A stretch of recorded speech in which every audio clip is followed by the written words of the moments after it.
So we're going to be doing an update for the $100,000 stock market challenge. And for those of you that don't know the challenge, let me explain it. So pretty much what it is I wanted to make $100,000 from investing in the stock market. It's that simple. And my idea behind it is I didn't grow up with a ton of money. I don't have a ton of money right now. So I felt like the average person could do what I'm doing. And I know you might be wondering, well, what are you doing, Carter? Well, all I'm doing is investing spare change and about $100 a week into just the market. And I have a whole bunch of stocks that we're going to be covering. So let's go ahead and look at what I'm investing in to try to make 100 grand. But before we do that, like and subscribe. So for those of you that don't know, right now I'm using an account with M1 Finance for this challenge. And the reason why I'm using it and why I love them so much is because they have something called pie investing. And pretty much what it is and why I love it is, imagine you had a single dollar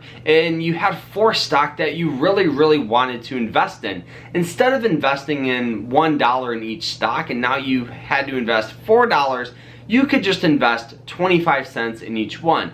You can do that on here. They automate everything, you just have to give them a certain percentage so they know how much to invest in each stock. But overall, just by looking at the account, you guys will notice that I invest about 40% of my money in the S&P 500. And the reason why that is because 96% of hedge fund managers can't even beat the market. So for me, I just feel like it's easier to just invest in the market than try to beat the market.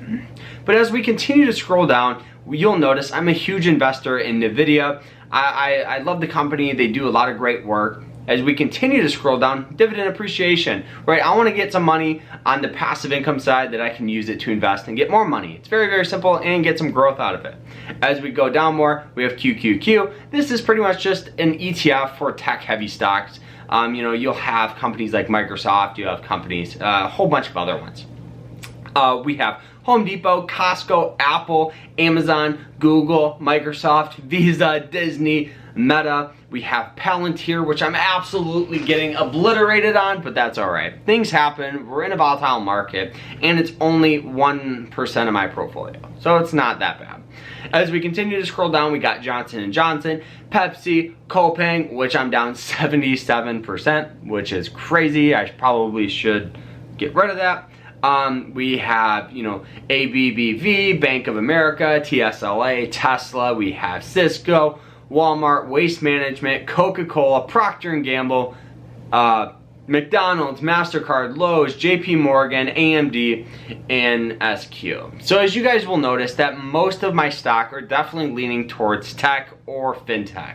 And I understand that I'm not even close to having this challenge complete, and that's completely fine. I understand that with investing, it's a long-term game. And if I'm trying to make $100,000 in a week, I'm not gonna have this type of strategy. I'm gonna be doing different things. So for me, this is definitely a 100% long-term investment that I'm just having fun with, picking and choosing different stock that I think have some sort of potential.